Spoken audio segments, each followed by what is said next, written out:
Texte, il reste à voir la halacha. Donc on va démarrer par l'étude du Mishnah Berurah, Siman Tav Mem Hei. Donc je rappelle la problématique. La Torah dit Tashbitu Seor Mibatechem, Ach Bayom Harishon. Le Yom Harishon c'est le 14 Nissan, la veille de Pessah. Tashbitu Seor Mibatechem, vous devez détruire le Chametz. La Torah ne dit pas exactement comment on doit procéder. Il y a une marloquet Tanaïm. Rabbi Yehuda Omer, En Biur Chametz c'est la Srefa. On a vu qu'il déduisait ça de notar. De la façon que le notar est brûlé, le chametz doit être brûlé. Les chachamim disent non, pas nécessairement. Omefarer, zoré la rouach, il les miette, il le jette au vent, ou bien il le jette à la mer. Et puis là-dessus, il y a une nouvelle marloquette qui se greffe. Donc déjà, il y a une question de savoir, est-ce qu'on fait halakha comme Rabbi Yehuda, est-ce qu'on fait halakha comme chachamim? On a vu que Tosfot et le Rosh cite Rashi qu'on n'a pas vu, qui dit que l'halakha est comme Rabbi Yehuda. On a vu que le Rif, le Rambam sont posés comme les Chachamim, la Kula. Que le Rosh dit, comme il y a une marloquette Rishonim, il vaut mieux être yotse le kol adéot, et donc la Khumra. La Khumra, ça consiste à brûler. Donc les avis sont partagés. Maintenant, si on dit comme les Chachamim, il y a une nouvelle marloquette pour savoir. Pardon? Le Af dans la Mishnah, Af, ils auraient la roua. Bon, sur Af, oui, il y aurait une autre. C'est la Khumra, pas la Khumra. Ça, c'est encore une autre. Non, c'est pas lié. C'est-à-dire que si on n'est pas Gores Af, ça veut dire que pour eux, on n'a pas le droit de brûler. Et pourquoi on n'aurait pas le droit de brûler? Parce qu'on risque de croire que la cendre est permise alors qu'elle est interdite. Alors c'est pour ça que tout sauf brûler. Donc ce serait pas la Khumra. Si on a expliqué quand même, parce que même si on dit... Alors on a posé la question, comment le Rosh peut dire la Khumra puisque ça devient une Kula? Il dit non, et la cendre on l'enterre. Comme ça on est marqué de tout, on est bordé de tous les côtés. Et donc, par contre, si la halakha est comme le Chachamim, il y avait une nouvelle marloquette pour savoir si il faut émietter quand on jette à l'eau. Parce que la lecture des Chachamim peut se comprendre de deux façons. Et là, on a vu une marloquette entre Rabba et Rabbi Yosef. Rabba, il dit qu'il faut toujours émietter, même dans l'eau aussi. Rabbi Yosef, il dit non, dans l'eau, ça n'a pas de sens, puisque ça va fondre. Alors, est-ce qu'on va la Khumra comme Rabba, ou est-ce qu'on va la Kula comme Rabbi Yosef? Là encore, on avait vu, a priori, que les Rishonim disaient qu'il faut faire halakha comme Rabba, parce que c'est un klal. Rabba ve Rabbi Yosef, halakha que Rabba chutz mi sadeh inyan umerza. C'est pas Sadeh Inyan Umerza. Donc on devrait dire la Khumra.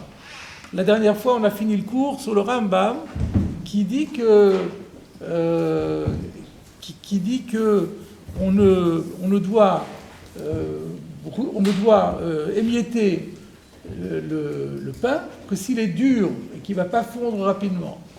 Alors on s'était posé la question, comme qui ça va? Donc moi j'avais donné un pshat comme quoi il était passé comme Rabba, mais il avait une nouvelle compréhension de la Gemara.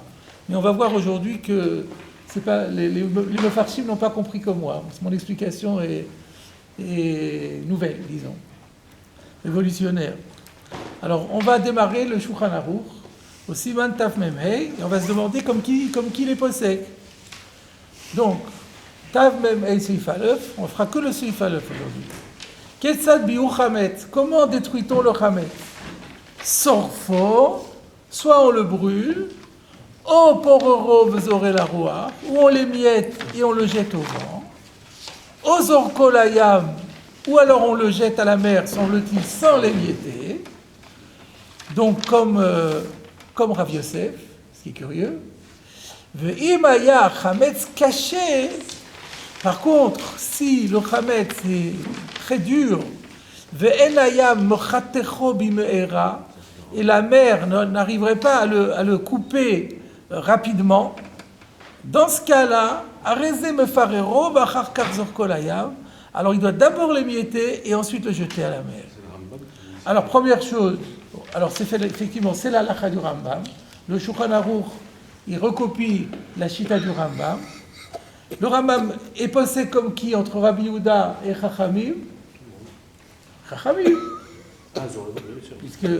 Et regardez le Be'er Hagola.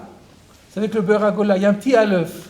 Le petit Aleph renvoie au Be'er Hagola. Le Be'er Hagola, pour ceux qui ne savent pas, donne les références les sources dans la Gemara de ce que dit le Shulchan Aruch.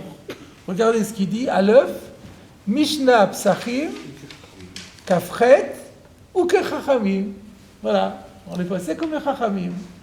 Maintenant, la question est de savoir, est-ce qu'on est passé comme Rabbah ou comme Rav Yosef? Alors, c'est cette histoire parce que c'est un peu difficile, parce que là, alors, le fait qu'ils disent que c'est seulement quand c'est caché qu'il faut le mouiller, qu'il faut l'émietter avant de le mouiller, ça a l'air d'être comme Rav Yosef. C'est encore confirmé par avant, puisqu'il a dit Porero, Vezore la Roar, O, Zorkolayam. Oui. Donc c'est bien séparé. Oui, donc c'est ça. Donc en principe, on n'a pas à l'émietter, sauf si c'est dur. Et donc, ça me semble être à la comme Rav Yosef. Regardez ce que dit le Beragola. Arambam, Beperek Gimel, ou que Rav Yosef. Donc effectivement, c'est comme ça qu'on l'admet. Alors la question qui se pose, mais comment on peut faire halakha comme Rav Yosef, alors qu'il y a une règle, Rabba veut Rav Yosef, halakha que Rabba. Alors j'ai vu que le Gaon de Vilna, il dit, si on regarde la Gemara, il n'y a pas écrit Amar Rabba, Rav Yosef Amar, comme il y a d'habitude quand il y a une marloquette. Il y a écrit Amar le Rav Yosef. C'est une discussion qu'il y a eu entre eux. Il y a Rabba qui a dit ça, et Rav Yosef lui dit non, je ne suis pas d'accord. Et dans ce cas-là, semble-t-il, quand il y a écrit Amarlé, quand on est dans un dialogue, il n'y a pas le klal en question. Et le Gaon de Vilna dit il y a d'autres cas comme ça, d'autres exemples comme ça. Ça, c'est un ridouche. Ok. Et ça semble vouloir dire aussi que. Alors. Enfin, non, on ne sait pas, parce que dans la Gemara, on avait demandé à Rav Yosef, on avait dit caché à Rav Yosef, on avait porté une braïta qui dit que Mefarorov Zorkolayam. Et Rav Yosef avait dit Abchite Abenahama. Alors Rashi avait expliqué quand c'est du blé, alors le blé est dans un sac, là il faut l'émietter, ça ne veut pas dire émietter, ça veut dire ouvrir le sac, parce que sinon quelqu'un va ramasser le sac et il va récupérer le blé. Mais là, visiblement, le Rambam n'a pas compris comme ça. Il ne semble pas, parce qu'il parle du juge de Chametz caché. Il ne précise pas qu'est-ce que c'est que ce Chametz caché. Est-ce qu'il a compris que le blé, c'est pas caché, et le pain était caché, ou l'inverse, c'est pas clair.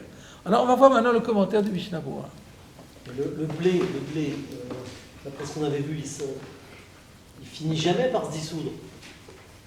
Donc si le Shorano, quand il dit Bemeera, c'est forcément du pain. Le problème, c'est qu'il se dissout, mais pas assez vite. Si c'était du blé, apparemment, tout ce qu'on a vu, le blé, il reste toujours à l'état, il va flotter à la surface. Et moi, j'avais compris que le Bemeera, ça concernait que le pain. Je ne suis pas sûr. On va voir le Mefarshim. Alors, Sorfo, on doit le brûler. Jusqu'à quel point? Hachena Sapramim. Jusqu'à ce que ça devienne charbon. Bon, ça paraît évident parce que si c'est juste du pain cuit, c'est de la biscotte, ça reste toujours consommable. Il faut que tout soit plus consommable. La source, regardez dans le Sharat Tziyun, Aleph, Hagraz. Vous savez qui est le Graz? Gaon Reb Zalman. C'est qui le Gaon Reb Zalman? C'est le Baal HaTanya, le Shulchan Aruch Harav. Nous, on n'appelle pas Reb Zalman, on appelle Reb Shneur Zalman. Mais le Mishnah Berurah, il l'appelle toujours le Gaon Reb Zalman. Bon, ensuite, au fororo, il les miette, les perourim d'akim. On précise que les miettes doivent être très fines. C'est quoi le guéder, la définition? Chez lo yimtseenu misheu veyene mimenu. Il faut que ce soit suffisamment petit pour pas que quelqu'un le trouve, le ramasse et en tire profit. D'accord? Donc ça, c'est la Haronim qui ont dit. Ozor kolayam, veu adin le nahar. Quand on a parlé de mer, c'est pas obligatoirement la mer, ça peut être un fleuve, une rivière. Gimel, Gemara, c'est ce qu'on a vu dans la Gemara. Dans la Gemara, on a vu c'était ou l'un ou l'autre, ça n'avait pas d'importance. Indifféremment. Vatam b'cholze, et maintenant on en vient aux raisons. Quelle est la raison de tout ceci? Mishum dirtiv tashbitu seor mibaterem. Parce que la Torah, elle a simplement dit, vous éliminerez le levain de vos maisons. Bechol davar shata yachol hashbito. Ça laisse entendre qu'il n'y a pas de mode opératoire spécifique. Du moment que c'est éliminé, c'est bon. Bechol davar, avec de tout moyen, de toute façon, avec laquelle tu vas pouvoir le détruire. Et ça aussi, c'est une citation de la Gemara.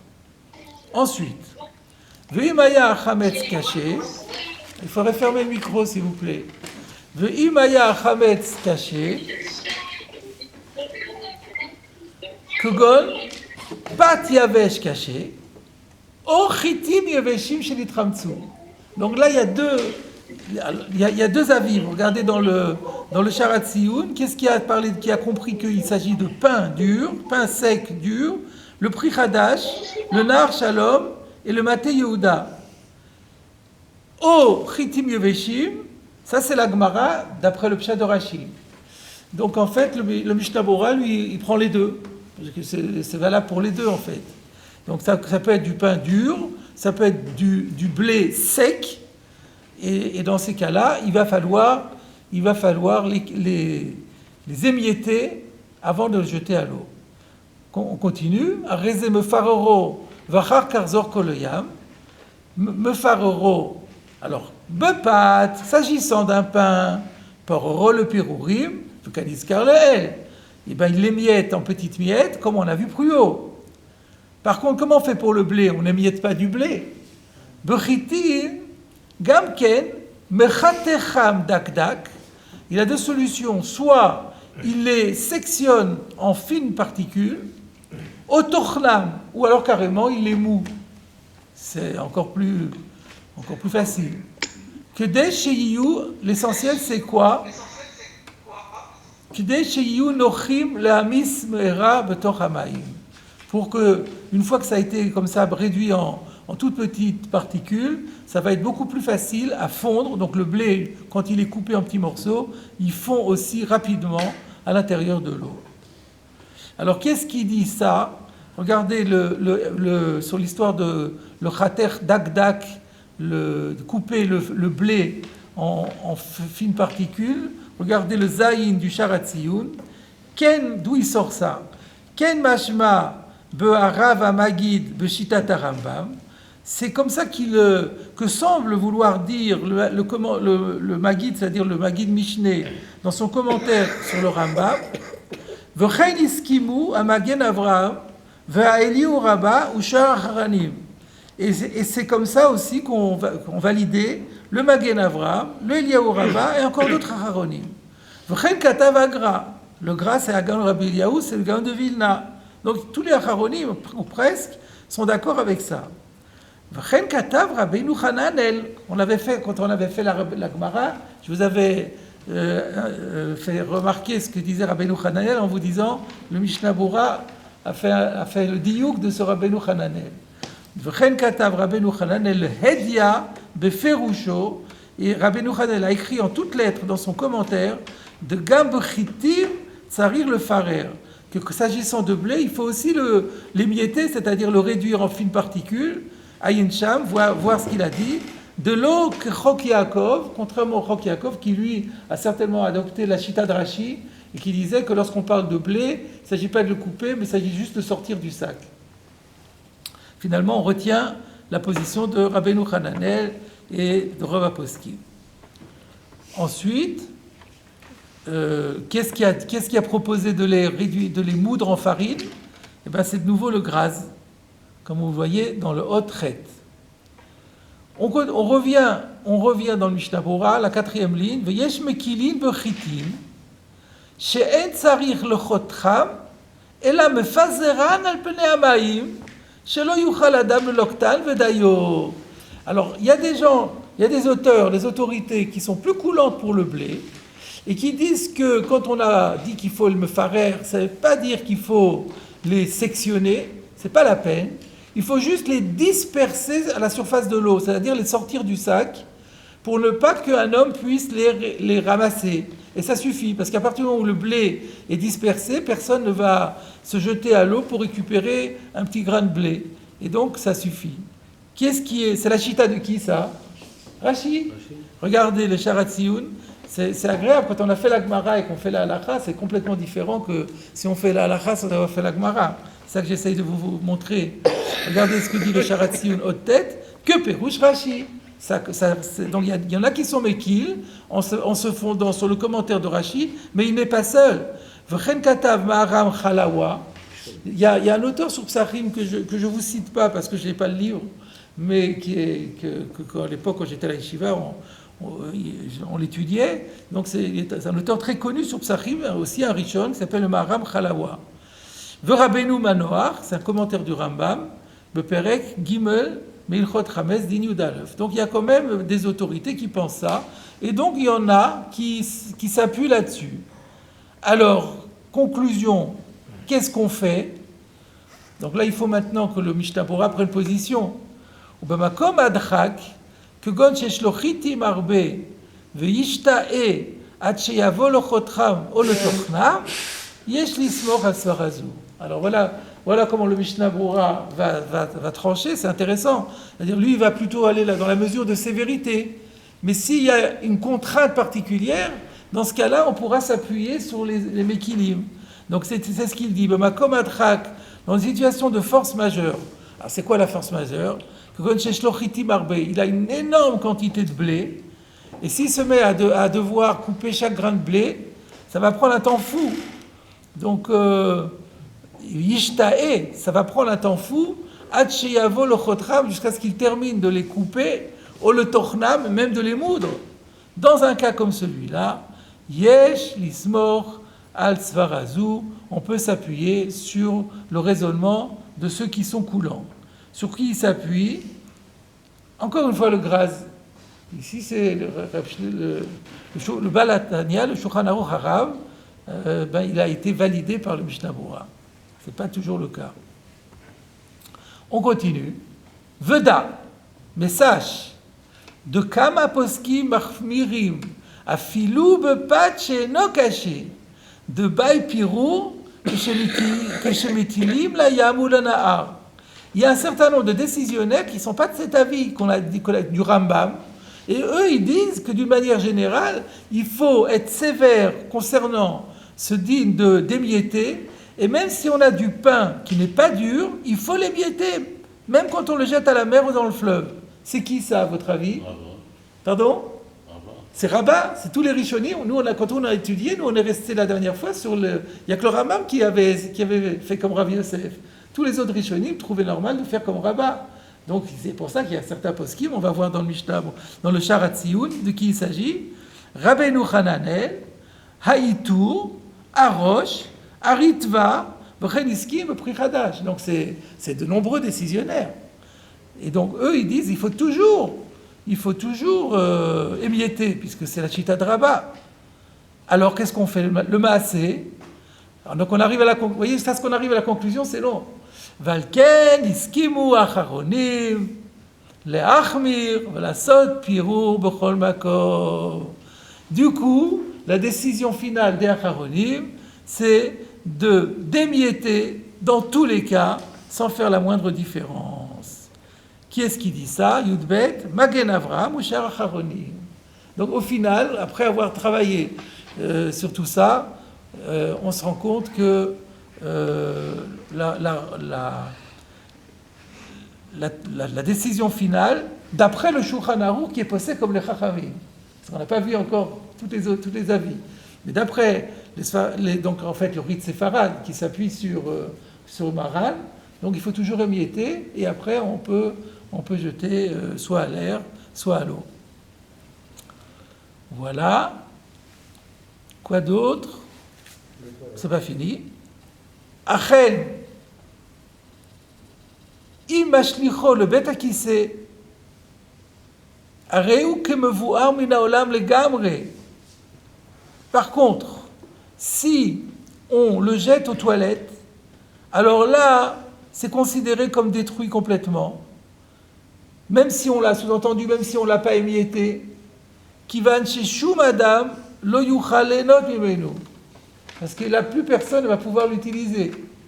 Ve'en sarir le farero Kodem Shemashlicho, donc ça ne sera pas la peine de l'émietter avant de le jeter aux toilettes, Afilou ou pâte cachée, ou même si c'est du pain dur ou kayot sebo, ou des choses analogues. Qu'est-ce qui dit ça? Acharonim. La nafkamina, elle est souvent lorsque Erev Pessah tombe Shabbat. Donc on a pris encore des chalotes pour souvent on a le droit, en tout cas c'est recommandé. Tout le monde ne le fait pas, mais il y a différents systèmes. Mais on aime bien faire des chalotes pour faire le soir et le matin la souda kedat vekalacha. Et après, il peut rester des miettes, il peut rester aussi un peu de chalote. Il faut s'en débarrasser, on est Shabbat, on ne peut pas les brûler, on ne peut pas les jeter dehors non plus, ni à la mer. Donc qu'est-ce qu'on fait? On les met aux toilettes. Et là, on n'a pas besoin de les émietter. On peut les jeter comme ça, à condition de ne pas boucher les toilettes. Ça le problème. Justement, est-ce qu'on a le droit de les émietter dans ce cas-là? Oui, pourquoi pas? Oui, émietter, c'est pas issour. Ça, comme ça, c'est pas... Quand vous mangez aussi, vous émiettez. Oui, non, c'est pas pareil, mais l'émietter pour le jeter, si j'ai un gros morceau, il faut que je le coupe en petits. Oui, pareil pour les manger. C'est pareil quand vous avez une grande challah, vous la coupez en petits morceaux pour la manger. C'est pas un problème. Alors, on continue dans le Mishnah Bora. Là, on va parler d'un sujet qui avait été évoqué la semaine dernière. Ou Vilvad, la seule condition, c'est chez Lo Yashlichenu Sham Lifne Chazir, qu'il ne faut pas qu'il le jette là-bas. Il parle là-bas de Betakissé, pas comme nous, hein. Pas nos Betakissé où on a une chasse d'eau. Il parle les fosses des anses de l'époque où les immondices restaient sur place. Et là, il y avait les sangliers et les cochons qui étaient à l'affût pour se nourrir. Alors donc, quand on jette au Betakissé, il ne faut pas qu'il y ait de chazir à cet endroit-là. Shelo yashlichenu sham lifnei chazir, she'asur la'achil lebehema, afilu ishel akum ve'efker. On n'a pas le droit de donner à manger du chametz à un animal domestique, même s'il appartient à un non-juif, c'est pas à nous, et même s'il est efker. Ou comme shekatuv besiman tav memchet se'ivav. Alors, c'est quoi qui est écrit là-bas? Là-bas, on parle de chametz pendant Pessah. Et le problème, c'est un Issour Hana'a. Parce que même quand c'est du Efker, quand on nourrit un animal qui est Efker, ça fait plaisir. Comme vous voyez au Bichomo, vous les aimez, ne les nourrissez pas. Les gens, ils ont envie de leur jeter du pain. Et donc, ça leur fait du bien, ça leur fait du plaisir. Et ça, c'est Assour. Donc, ce qu'il faut comprendre ici, il parle uniquement dans le cas où on brûle à partir de la 6e heure. À partir de la 6e heure, c'est Assour Bana'a, Midrabanan. Après, ça devient Assour Bana d'Oraita. Donc, si on brûle pendant la 6e heure, alors, dans ce cas-là, si on ne le brûle pas, mais qu'on veut le donner, on veut le détruire d'une autre façon, on ne peut pas le donner à un animal. Mais on va voir dans quelques instants que nous, notre minag, c'est de ne pas attendre la 6e heure. On le fait pendant la 5e heure. On verra pourquoi. Et donc, dans ce cas-là, cette règle-là de ne pas donner devant l'animal, elle n'est pas applicable. Pendant la 5e heure, on peut, si on veut, donner un animal. Parce que c'est encore mutarbana. Ochlin kol arba, vetolin kol chamesh, lo ochlin velo sorfim, mais c'est mutarbana. Alors, on continue. Aval kesheino mashlicho sham lifnei chazir, afal pi shesofo lavo le sham, en la chouche lezé. Alors ça, c'est encore autre chose, c'est que si il va le jeter aux toilettes, dans ces fameuses fosses d'aisance, il n'y a pas de chazir au moment où il le met. Même si par la suite, un chazir va passer, ça, c'est pas grave. Pourquoi? Parce qu'on n'en est même pas conscient, et donc on n'a pas la hana'a. Une fois qu'on l'a mis là-bas et qu'on est parti, on l'a oublié. Donc il n'y a pas de hana'a, donc c'est autorisé. Si on sait que c'est fréquenté par... Mais quand même, semble-t-il. Le Makor, Taz, Gaon de Vilna ou Char Poskim. On peut imaginer que c'est lié à l'estimation de la Hana'a. C'est pas, même si on sait intellectuellement qu'il y a des chazirim qui passent, mais on ne les voit pas, ça nous Enfin. Appel chez Sofo Lavo, c'est le chazir? Oui. Ou c'est le chametz? Non, le chazir. Mashlicho Sham, on parle toujours du même endroit. toujours du même endroit. C'est pas un endroit qui Sham. se relie à un autre endroit par un tuyau. Et... Non, non, non. Sheno Mashlicho Sham, Lifne Chazir, Afal Piche Sofo Lavo le Sham, et la Chouch Lazé. Enfin, Mishesh Lomai Mochu Nassim, celui qui dispose chez lui d'une étendue d'eau, un marais ou un étang, ou Vaem Dagim, dans lequel il élève des poissons, Lo Yashlich le Sham à Chametz, qui ne jette pas le Chametz là-bas, Shetzarich le Vaharo, parce qu'il doit le détruire. Afilou Mefaroro, non, pas parce que, excusez-moi, j'ai mal traduit. Lo Yashlich le Sham à Chametz, Shetzarich le Vaharo, qui ne jette pas là-bas le Chametz qu'il doit détruire.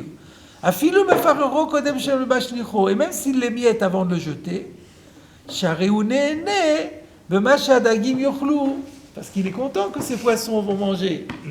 Et donc là, on peut comprendre que même s'il le jette à la 5e heure, mais les poissons ne vont pas le manger tout de suite.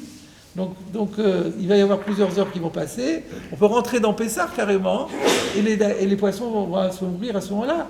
Et le propriétaire est content. Donc là, c'est pour ça que ça sera interdit quoi qu'il arrive. C'est pas très logique par rapport à la règle du Khazir, qu'on sait qu'il va venir. Oui, mais là... Peu de temps après, vous dites que l'ana, elle va être en décalé, là aussi. Non, mais là, les dagim, ils sont déjà là. C'est ça la différence. On les voit, les dagim, on sait qu'ils vont être nés, et donc on a l'ana. Et en plus, c'est nos dagim, c'est pas le... Ah, eh ben oui. Non, c'est sûr. Oui. C'est une économie. Miche Yeshlo, Maïm Okonassim, Ah oui, Tor dagim. Donc c'est ses poissons à lui. Ça, c'était la chita de Maran. Maintenant, on va voir la chita du Rema. On revient au Rema. Haga, annotation. Vaminag le sorfo. Tout ça, c'est bien joli. Tout ça, c'est le din. Il dit pas, je suis pas d'accord. Il dit pas, je suis d'accord avec ce que dit Shulchan Aruch. Le din, c'est comme ça. Mais le minag, c'est pas comme ça. La coutume, c'est de le brûler. On va voir ton Mishnah pourquoi. Vetov le sorfo bayom. Et il est recommandé, c'est pas obligatoire, mais il est recommandé de le brûler pendant la journée. Doumia de notar, jayan israf bayom. Par comparaison avec le notar, puisque ce dit de le brûler se déduit du notar, donc il faut ressembler au notar le plus possible. Donc, or le notar, par définition, n'était brûlé que le jour. Vous avez entre parenthèses, dalet ayin, vous savez ce que ça veut dire? Da'at atzmo, ça veut dire c'est l'opinion personnelle du Rema. C'est pas qu'il a une référence ou une source, c'est son idée à lui. Ach, imrotse le sorfo miyad acharabedika kede shelo yigarenu chulda areshut beyado. Toutefois, s'il préfère le brûler tout de suite après la bedika, parce qu'il a peur qu'une belette vienne pendant la nuit, s'il laisse son chametz de côté pour le brûler le lendemain matin, un animal va arriver et il va le prendre et il va le mettre du chametz partout. Alors, si on est dans une situation de cette crainte et qu'il préfère pour cela le brûler tout de suite, comme ça il est tranquille, Areshut Beyado, c'est autorisé et il accomplira la mitzvah. La source c'est Agaot Maimoniot Perek Gimel Vecholbo. Donc c'est des commentaires sur le Rambam qui sont extraits des décisions du Maram de Rothenburg. Donc tout ça, ce sont les poskim ashkenazim. Alors d'où vient ce minag? On va voir maintenant le Mishnah Bora. Mais le bitoul qu'on fait nous le matin... Attends, une seconde. Un minag le sorfo, la coutume est de le brûler. De Chosheshin, le Da'at poskim, chez Paskou que Rabbi Yehuda, de Amar Rabbi Yuchametz et la Srefa. On avait vu qu'il y avait pas mal de rishonim, dont Tosfot, mais pas que Tosfot, qui disaient que la halakha est comme Rabbi Yehuda, qui disait qu'on ne peut brûler, on ne peut détruire le chametz autrement qu'en le brûlant. De Yalfinan minotar chez Ubisrefa, parce qu'on le déduit du notar qui était brûlé également. Alors regardez Tetvav, le Sharatsioun, Taz, c'est bien ça, Tetvav, je ne me trompe pas. Oui, Taz, Gra ou Shar Poskim. Voilà, bon, c'est d'accord. Alors, donc, c'est ce qu'on avait dit. Ou minakze ou afilu im sorfo bazman araoui. Alors là, il faut rajouter quelque chose. Rappelons avant de voir ça que on a vu que la Gemara avait dit plus haut à propos de Rabbi Yehuda qui dit en biu chametz el asrefa. Quand est-ce que Rabbi Yehuda a dit que En Biou Chametz à la Srefa, c'est Shelo Beshat Biuro. Aval Beshat Biuro, alors, Ashbatato Bechol Davar, même pour Rabbi Yehuda. Et là, il y avait une marloquette entre Rashi et Tosfot. Qu'est-ce qui s'appelle Shelo Beshat Biuro et qu'est-ce qui s'appelle Shat Biuro? Alors, Rashi disait, Shat Biuro, c'est quand ça devient d'Oraïta. Et Shelo Beshat Biuro, c'est à la 6e heure. Donc, pour Rashi, à la 6e heure, quand on est à la 6e heure, on peut faire Ashbatato Bechol Davar. Si on arrive au din d'Oraïta, alors là, c'est... je me trompe? Encore une fois, Shelo Beshat Biuro. Quand est-ce qu'il a dit Rabbi Yehuda? Il a dit Shelo Beshat Biuro. Donc Shelo Beshat Biuro, il faut d'afka brûler, aussi, il faut tromper. Shelo Beshat Biuro, c'est-à-dire à la 6e heure, il faut d'afka brûler. Mais Beshat Biuro, à ce moment-là, c'est-à-dire à partir du moment où ça devient d'Oraïta, à partir de la 6e heure, Ashbatato Bechol Davar. Tosfot dit exactement le contraire. Tosfot dit non, Sha'at Biuro, c'est Sha'at Biuro, c'est le moment habituel où on le fait. Donc le moment habituel où on le fait, c'est la 6e heure. Et donc là, alors c'est encore une fois, chaque fois bon, on va essayer de le comprendre à partir de ça. Je ne veux pas prendre du temps. Alors, on va voir. Donc, le minag de le brûler est valable, même lorsqu'il le brûle au bon moment, au moment qui convient. C'est quoi le moment qui convient? Dainu besof sha'ach hamishit. Nous, notre usage est de le détruire à la fin de la 5e heure, avant le début de la 6e heure.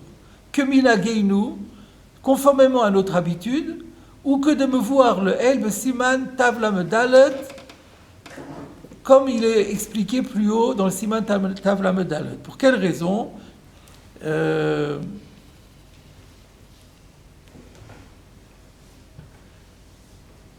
crois qu'il le dit après.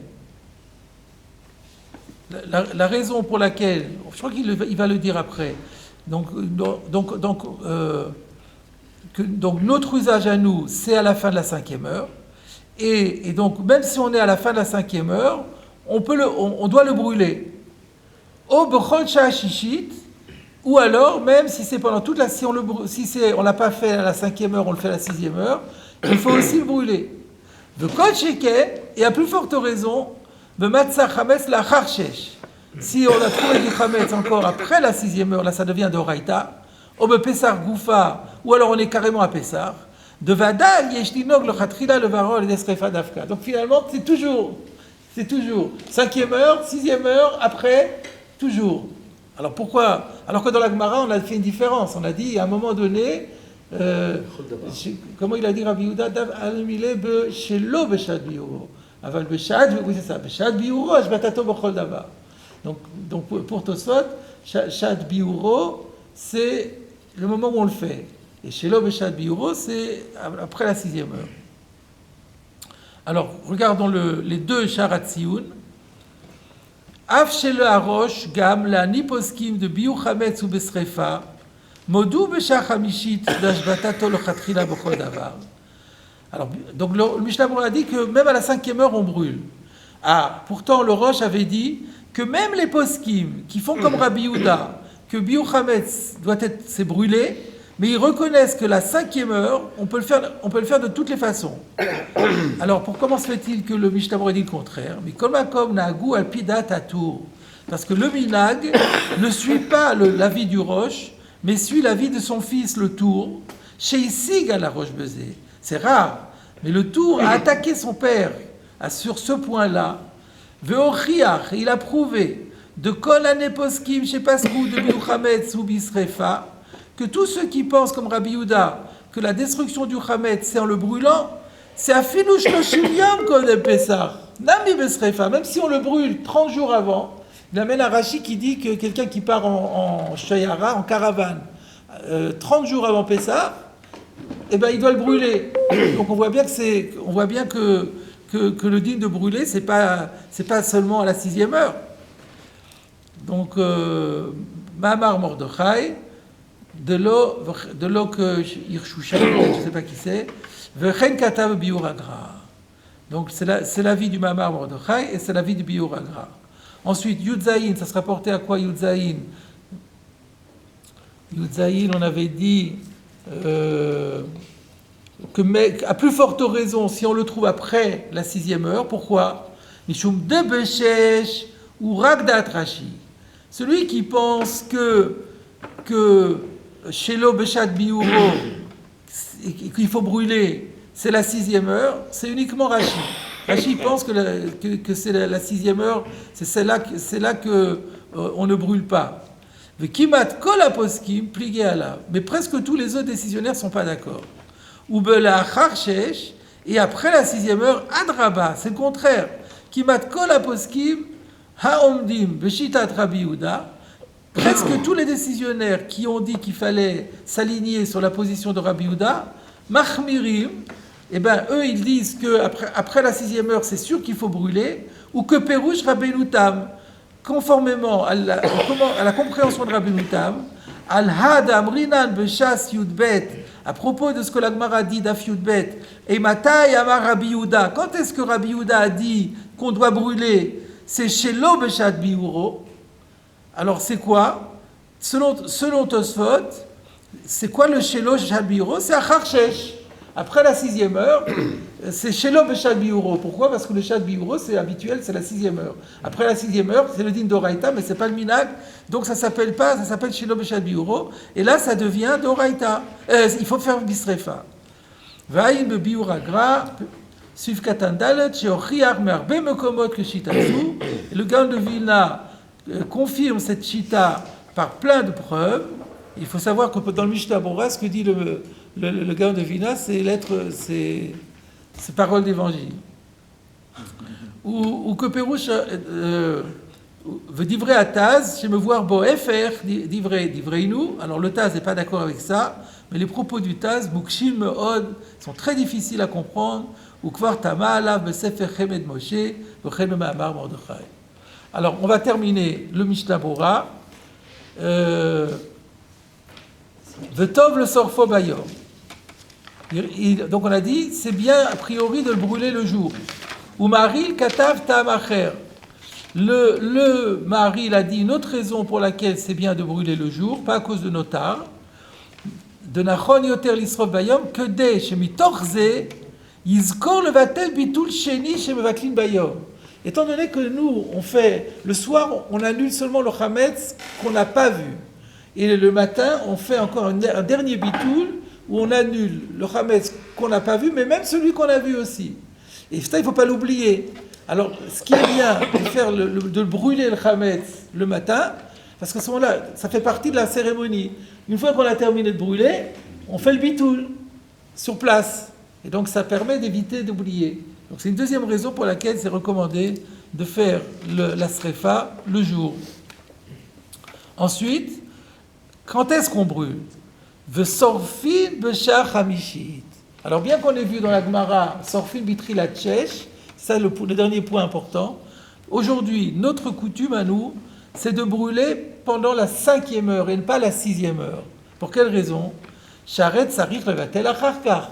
Parce qu'on vient de le dire, on brûle d'abord et on fait le bitoul après. Parce que si on fait le bitoul avant, ça ne sert plus à rien de brûler, c'est plus notre amet. On ne fait pas de mitzvah. Donc il faut brûler et faire le bitoul après. Ou beshesh, la virchute le vaklo.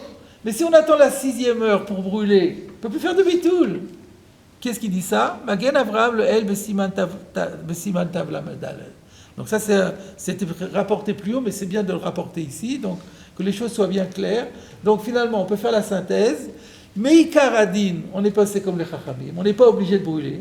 Quand c'est le Shabbat, par exemple, on ne peut pas brûler, c'est pas grave, on met aux toilettes. Mais le minag, Ashkenaz en tout cas, je ne sais pas comment c'est chez les Sfaradim, ça il faudrait voir. Il me semble que, j'avais regardé dans le Kaf HaChaim, il me semble que le minag séfarade aussi a suivi ici le Roma. D'ailleurs, le Roma, il ne dit pas dans nos pays, il dit un minag. Donc ça machma que c'est un minag qui est admis par tout le monde. Qui est beau, parce que après ça, on sait qu'on aime faire des khumrot. Étant donné qu'il y a des poskim qui vont comme Rabbi Yehuda, alors on va comme Rabbi Yehuda. Alors la seule chose, c'est que je n'ai pas vu qu'on prend la cendre et qu'on l'enterre. Aujourd'hui, on laisse la cendre comme ça, mais personne ne va s'en servir, ça c'est sûr. Et donc, le minag, c'est de brûler. On peut brûler la veille au soir, mais ce n'est pas l'idéal. L'idéal, c'est de brûler le jour. Et à quel moment? Pendant la 5e heure. Comme ça, après, on brûle et on fait le bitoul. Et moi, je brûle, puis ensuite je fais la vente, et après je fais le bitoul.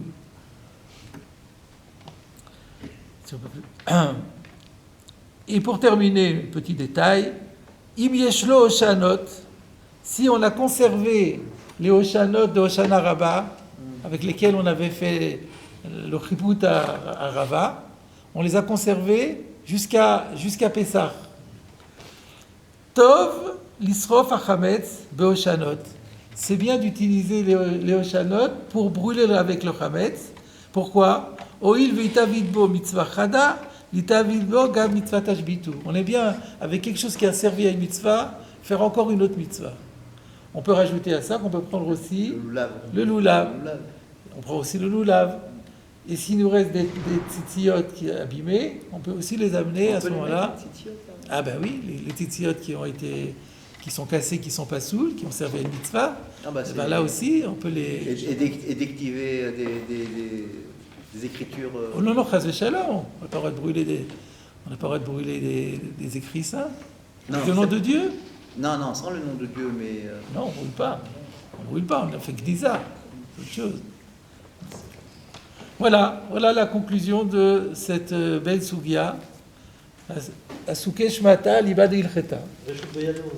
Pardon? Ah, il y avait encore un? J'ai oublié celui-là. Roshut Beyado, c'était s'il veut faire le soir, c'est ça? S'il veut faire le soir, Roshut Beyado, va filu achi mitkayem mitzvat. Ah oui, c'est intéressant ça aussi, c'est vrai, c'est très important. Va filu achi mitkayem mitzvat tashbitu. Même s'il détruit le soir, il accomplit quand même la mitzvah tashbitu. Bismano, chez Mishloshim Yom ve'elach, kodem a Pesach halalav chovat biyu. La mitzvah de tashbitu, en vérité, elle démarre, elle n'est pas contraignante, elle n'est pas obligatoire, mais on peut l'accomplir dans les 30 jours qui précèdent. Et ça, c'est la source, c'est une Gemara du tête, ce qu'il dit, Mimarik, enfin ce dîme de Shloshim Yom, on le voit dans la Gemara déjà, qu'on peut pas partir de chez soi sans faire l'abdika dans les 30 jours, donc on voit bien qu'on a déjà la chovat bedika, c'est la chovat bedika, il y a la chovat bio. Donc celui qui fait comme ça veut dire qu'il fait l'abdika le premier bitoul, il brûle, et le deuxième bitoul dans la foulée, le soir. Ah non! Alors, il saute ce qu'on fait nous le matin, il le saute. S'il brûle le soir. Ah, s'il brûle le soir, alors il peut faire le bitoul, ça ne me dérange pas qu'il fasse le bitoul le soir aussi, mais tout dépend ce qu'il a prévu pour le petit déjeuner. Parce que s'il veut encore manger du pain le petit déjeuner le lendemain matin... Non, parce que c'est quelqu'un qui a peur qu'il y ait une roulade, c'est sûr qu'il veut s'en débarrasser tout de suite pour être sûr que... Oui, mais après, il va s'acheter sa baguette le lendemain matin chez Boulanger pour son petit déjeuner. Alors, il ne peut pas faire le bitoul. Donc, il fera quand même le bitoul après. Oui, ça dépend. Okay. Tout dépend du projet. Alors, on va bien sûr pas rester là sur une fin de Sougia, et nous allons, avant la nouvelle année, démarrer la nouvelle Mishnah. Donc nous reprenons la Gemara, Daf, Kaf, Chet, Amoud Aleph, au bas de la page. C'est la deuxième Mishnah du deuxième Pérec de Psachim. Viet, Chametz shel Nochi, שעבר עליו הפסח, מותר בהנאה. ושל ישראל, אסור בהנאה. שנאמר, לא ייראה לך שאור. Alors, avant de traduire un problème de girsa, nous verrons dans Rashi qu'il a une autre girsa. Ce n'est pas Sheneemar, mais Mishum Sheneemar. Vous me direz, qu'est-ce que ça change? Ben, ça change, parce qu'on s'attend à ce qu'il soit dit Sheneemar. Jamais il est dit Mishum Sheneemar. Donc ce Mishum là, s'il est rajouté, il faut se demander quel est son but. D'autre part, il y a un autre problème de version, c'est que là, chez nous, on a écrit Sheneemar, Lo Yera Elocha Seor, mais dans le Rif et dans le Roche, la girsa, c'est chametz. Et dans certains manuscrits, il y a aussi écrit chametz. En fait, le verset, il est comment?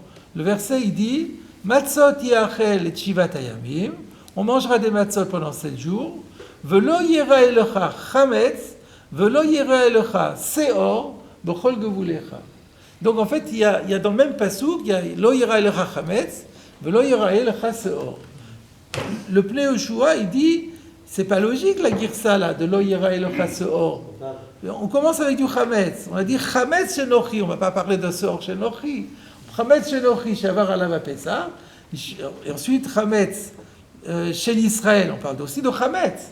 Alors il fallait amener le pasouk sur le chametz. Pourquoi tu amènes le pasouk sur le seor? Alors le Pnei Yehoshua, il fait une réponse après un pshat qu'il avait donné dans le premier Pérec, tout un pile-poule, mais qui n'était ni comme Rashi ni comme Tosfot. Donc comme c'est pas le derer qui convient au Rishonim, donc je vous en fais grâce. Donc c'est mieux de dire que la bonne kirsa serait plutôt chametz que seor. Alors maintenant, de quoi parlons-nous? Traduisons la Mishnah. Chametz shel nochi. Du chametz qui a appartenu ou qui appartient encore à un non-juif. She'avar alav pesach. Mais ce non-juif possédait ce chametz déjà pendant Pessah. Donc il avait ce chametz pendant Pessah.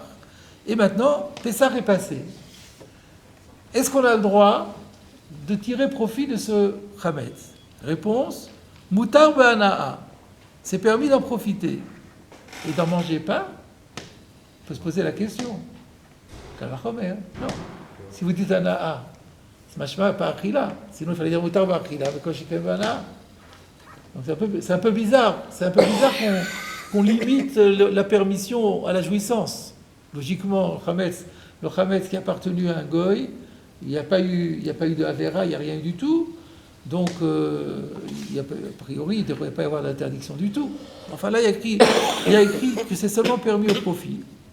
Ensuite, chez l'Israël, asur ba'ana'a. Par contre, si c'est du chametz qui a appartenu à un juif, qu'il avait pendant Pessah, sans le savoir ou tout en le sachant, alors lui, ce chametz-là, il est interdit au profit. Alors s'il est interdit au profit, il y a plus forte raison à la consommation.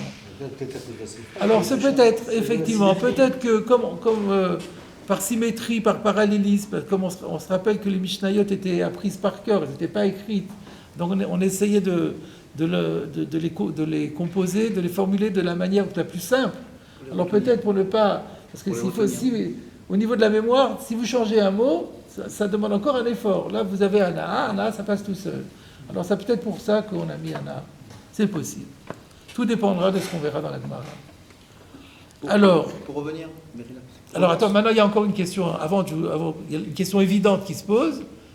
Comment je vois dans le verset de Lo yera elecha chametz ou Lo yera elecha seor que le chametz shavar alav pesach, il est asur ba'ana'a. Lo yera, c'est-à-dire l'interdiction de posséder pendant Pessah. Ça ne dit pas après qu'est-ce qui se passe après. Et ce verset vient justifier les deux dynimes, apparemment. Ah non, c'est pas sûr ça. C'est pas certain. Peut-être oui, peut-être non. Pour le deux. La forme de la Mishnah, c'est justement parce qu'il y a marqué Lo yera elecha chametz, Lo yera elecha seor. Donc, étant donné qu'on a parlé du chametz au début, si on avait parlé à la fin que du chametz, on n'aurait peut-être pas déduit le seor. Alors que là, c'est la version, on vient. Aucune raison. Il n'y a aucune différence dans tous les louchat chametz entre chametz et seor. Tantôt la Torah nous parle de chametz, tantôt elle nous parle de seor. C'est vraiment la même chose. Alors pourquoi ça nous viendrait à l'idée de dire une chose pareille? Non, mais justement pour rappeler qu'il y a les deux. Que si on avait parlé que du chametz dans le temps de la Mishnah... S'il y a une avamina de faire un distinguo, vous avez raison. Mais s'il n'y a aucune avamina, c'est pas justifié. Non, pour rappeler, c'est pas une question de faire un distinguo. Il n'y a pas besoin de rappeler quelque chose d'évident. Mais non, parce que le rappel, c'est que pour les choses... dans Betsa, Amar Abizera, Patach Bechametz Vesiem Beseor, Klomar Lecha, Aïnou Chametz, Aïnou Seor. Ah, donc... Et tout le monde est d'accord avec ce din. Donc ce qui est valable pour Betsa, on pourrait le dire ici. Oui, mais la Gemara Betsa, elle amène ce din de Psachim. Non, mais ça c'est autre chose. Là vous parlez d'une Mishnah qui commence par Chametz. Non. Rabbi Zera, il dit que le verset, là, Ah, le verset. Patar, Bechametz, Siem, Bechametz, le Marlecha. Ah. Le 1 et l'autre, ce que vous avez dit, Ah, c'est d'accord. autre d'avant. On fait aucune Ah, différence. c'est dans la Torah. Ah oui. Ah, j'avais pas compris. Donc la Torah, il suffit de connaître le passouk pour savoir que c'est la même chose. Alors on n'a pas besoin qu'une Mishnah vienne maintenant nous dire ça. Il y a en plus de manière derech hagav. Pas très convaincant. Alors regardons Rashi. Mais Oui. avant de poser la question, vous avez dit Anna, oui, mais Achila, non pour le goy. Oui. Moi, je ne comprends même pas quelle est la vamina de penser qu'il y aura un problème sur le goy. C'est le goy chez lui, il a du Hametz chez lui. Pourquoi je pourrais penser que moi, après, je... Alors là, j'ai la réponse, effectivement. Je peux poser la question. Pendant Pessah, si j'ai le Hametz du goy, je peux le manger? Je peux en tirer profit? Non. C'est au partir au goy. Oui. Ça appartient au goy, mais la notion d'appartenance n'a rien à voir. Le Hametz, il est assourd. Parce qu'il est assourd. Alors on peut penser que le Hametz, une fois qu'il a passé Pessah, il reste assourd. Non. Ben, s'il reste assourd, le Issour qui existait chez le goy pendant Pessah, il se prolonge après Pessah. Non, pas tellement, parce que... Pourquoi il a raison? Parce qu'il a marqué... Pourquoi le Hametz du Goy pendant Pessah est interdit? Parce qu'il n'a pas marqué le Chemtsecha. Il a marqué que le Hametz est assou. Le Hametz pendant Pessah. Oui, le Hametz, c'est assourd. Mais pas ton Hametz. Chez Balachem, chez la C'est oui, c'est pas ton C'est pendant Hametz. Pessah. Eh ben, c'est ce que je dis. Mais que pendant Pessah, ça. Pourquoi que pendant Dans Pessah? le Passouk, on parle de Pessah. Oui, mais il y a maintenant un tzad de dire qu'après Pessah, regardez maintenant pour chez l'Israël, après Pessah, c'est aussi assourd. Donc il y a un tzad de dire que le Issour de Hametz de Pessah, s'il a passé Pessah, il reste un Chefetz de Issour. Et si c'est valable pour le Israël, c'est valable pour le Goy, parce qu'il n'est pas dit Chemtsecha. Donc voilà la réponse à la question. Bien? Échec et mal. Échec. Non mais la question était bonne. Je me l'étais posée moi aussi, je m'étais fait la réponse après. Alors Rashi. Mishum sheneemar lo yira elecha. Vous voyez le Rashi à la Girsa Mishum. Alors j'ai posé la question, mais comment on voit ça? Comment de ce verset on fait apparaître que c'est Assour, Ba'ana'a ou Israël? Bigmara me faresh là. C'est dans la Gemara. On va l'expliquer, mais Rashi dit, je vous l'explique tout de suite pour pas que vous restiez bloqués parce que c'est un problème. Mishum knasa. En fait, il faut comprendre que c'est un knas que les Chachamim ont fait. C'est une pénalité. C'est même pas midoraita. C'est un interdit rabbinique que les Chachamim ont fait de avar alei mishum bal yirae, pour le punir d'avoir pas respecté la défense de posséder du Hametz pendant Pessah. Et du coup, on comprend le Mishum. C'est pas chez Nehemar. Si vous dites chez Nehemar, ça veut dire on a un passouk de Raïta duquel on voit l'interdit. Mais non, parce qu'il est dit lo yera elecha. Et lui, il n'a pas respecté lo yera elecha. Alors lui, on lui fait un knas. Donc ça veut dire que Rashi nous annonce déjà que la Gemara, que cette Mishnah, elle va d'après le Tana, parce qu'il y a une marque Tanaïm pour savoir si le Isurana c'est des Oraita ou des Rabbanan. Ah, alors je sais. Donc Alors là, ça, c'est un peu étonnant. Alors ça, c'est pas sûr. Alors peut-être que quand je me suis avancé en disant, parce que j'ai dit knas, donc c'est Drabanan, ça peut être un knas de la Torah aussi. La Torah aussi, elle peut faire des knassot. Des knassim, bien sûr. Ça existe des knassim dans la Torah. Un homme, il vend Donc peut-être je me suis avancé. Peut-être je me suis avancé. On verra dans la suite de la Gemara. Rashi annonce la Gemara. Donc on verra dans la Gemara si ce Mishum chez Nehemar c'est d'Oraïta ou de Rabbanan. Mais Bepashtout, c'est quand même. Si c'était d'Oraïta, alors c'est pas Mishum chez Nehemar, c'est qu'il y a un passou quelque part à citer. Donc c'est plutôt machma qu'effectivement cette Mishnah irait d'après le Mandamar de Rabbanan. Effectivement. C'est pour ça que c'était logique de dire Knas de Rabbanan à cause du Mishum. Sinon, c'est pas. Voilà, alors il nous reste encore 5 minutes pour commencer la Gemara. La Gemara nous dit Mani matnitin. Mais qui est l'auteur de cette Mishnah? Lo Rabbi Yehuda, velo Rabbi Shimon, velo Rabbi Yossi Aglili. Sous-entendu, il y a trois auteurs qui se sont exprimés sur ces questions. Il y a Rabbi Yehuda et Rabbi Shimon et Rabbi Yossi Aglili. Et la Mishnah ne correspond à aucun d'entre eux. Mais c'est pas possible. Mais qui est l'auteur de la Mishnah? Voilà la question. La Gemara demande Maï, mais qu'est-ce que c'est? C'est quoi littéralement? Ça veut dire à quoi tu penses quand tu fais, à quoi tu fais référence quand tu parles de ces trois Tanaïm? Où est-ce qu'on a vu que ces trois Tanaïm se sont Penché sur la question. Que se sont penchés sur la question et ont discuté, sur ont eu un différent, parce qu'apparemment, s'il y a trois personnes, c'est trois avédistes. Réponse de Tania, et bien effectivement, voilà. Et maintenant, on va découvrir une braïta, une longue braïta, très très longue braïta, qu'on va couper en petits morceaux, si vous voulez bien, pour comprendre chaque partie. Et c'est donc, en fait, pour vous donner le plan de cette sugya, on arrive à la question de Mani en fin de page au verso. C'est-à-dire que maintenant on oublie la question, on oublie notre Mishnah, on oublie la question, et on va se concentrer sur la compréhension de cette braïta et la découverte des trois opinions. Et après, quand on aura développé les trois opinions, alors on pourra faire le calcul et dire, ah ben ça va pas ni comme lui, ni comme lui, ni comme lui, alors qu'est-ce qu'on fait? Alors, de Tania, la braïta dit, Chametz, ben lifnei zmano, ben lo achar zmano, over alav belav. תוך זמנו עובר עליו בלאו וכרת דברי רבי יהודה. Donc la première opinion, c'est celle de Rabbi Yehuda. Les paroles de Rabbi Yehuda, c'est quoi? Que ce soit avant le Zman ou après le Zman. Alors il s'agit de savoir qu'est-ce que ça veut dire quoi le Zman, avant le Zman, après le Zman. On regardera Rashi tout de suite. Ben lifnei zmano, mishesh shaot ad shetershar. Ah, donc on comprend que Zmano.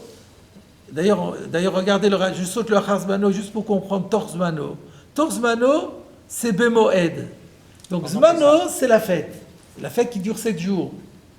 Lifnei Zmano, c'est Bayom, ce que la Torah a appelé Bayom Harishon, qui est donc à partir de Ach Bayom Harishon, on avait dit que c'est à partir de Chatzot.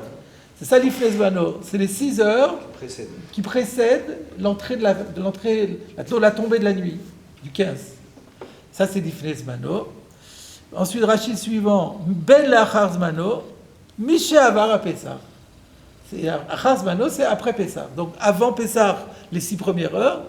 Ensuite, Tor Zmano, c'est les 7 jours. Et Achar Zmano, c'est après Pessah, et Blissof, jusqu'à sans limite.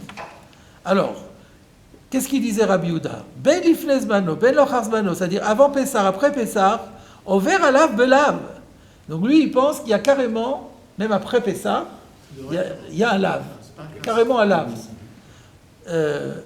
Over alav belav, il est passible sur ce chametz d'un lave. Ve'imachalo eno anush karet. Par contre, s'il l'a mangé, il n'est pas passible de la peine de karet. Il n'y a pas de issue de posséder. Pourquoi Rashi dit ça? Parce que, d'où il sort ça? Parce qu'on voit bien l'opposition entre Tor Zmano et les autres. Tor Zmano, il y aura écrit Over alav belav vekaret. Donc ça veut dire que lorsque avant j'ai dit lave, il faut comprendre lave sans karet. C'est pour ça qu'il dit ve'imachalo, et il signale aussi que le karet, c'est évidemment uniquement sur la achila. Mais bon, le lave aussi, c'est a priori sur la achila, à moins que ce soit aussi sur la na'a. On ne sait pas ça. Ça peut être aussi sur l'ana. C'est pour ça que Rashi dit imachalo que sur le karet. Parce que machma que sur le lave, c'est pas obligatoirement sur la achila. Sinon, il aurait dû parler que de la achila. Alors non, parce qu'il est très possible, et on va le voir d'ailleurs, que le Tanakama va dire misha shasub achila subana. Donc le verbe lave, le lave c'est achila plus ana. Mais karet, il n'y a jamais karet sur l'ana. Donc c'est karet, ça sera Betor Zmano imachalo. Ou le kaman, dit Rashi, mefaresh le lave, et plus loin, on expliquera quel est ce lave, parce qu'on a besoin d'un basouk. Et donc, ça ne sera pas un knas, ça sera un lave. Et là, déjà, on comprend comme notre Mishnah ne peut pas être comme Rabbi Yehuda. On sait déjà, parce que notre Mishnah doit dire que c'est un knas, et là, il y a écrit que c'est un lave. Divrei Rabbi Yehuda, donc Tor Zmano, on l'a vu dans Rashi, ou Bemoed, que c'est Tor Zmano, c'est Bemoed. On continue, on tourne la page encore. Rabbi Shimon Omer, Chametz lifnei zmano ou lo achar zmano eno over alav belo klum. Rabbi Shimon il dit pas du tout. Chametz avant la fête, après la fête, il n'y a pas de lave du tout. Torzmano, over alav bekaret ou belav. Alors là, il y a un petit problème parce qu'il met karet avant lav, c'est pas logique. Alors il y a une autre version. C'est signalé que. Qu'est-ce qu'il y a l'autre version? Je crois qu'il y a beaucoup de. Dans les Rishonim, dans pratiquement tous les Rishonim et dans les manuscrits, il y a écrit belav bekaret. Voilà. Moi, je crois qu'on peut mettre la pause ici et on reprendra ça L'année prochaine. l'année prochaine. À l'année prochaine. Zach, on va voir. Le 25 octobre.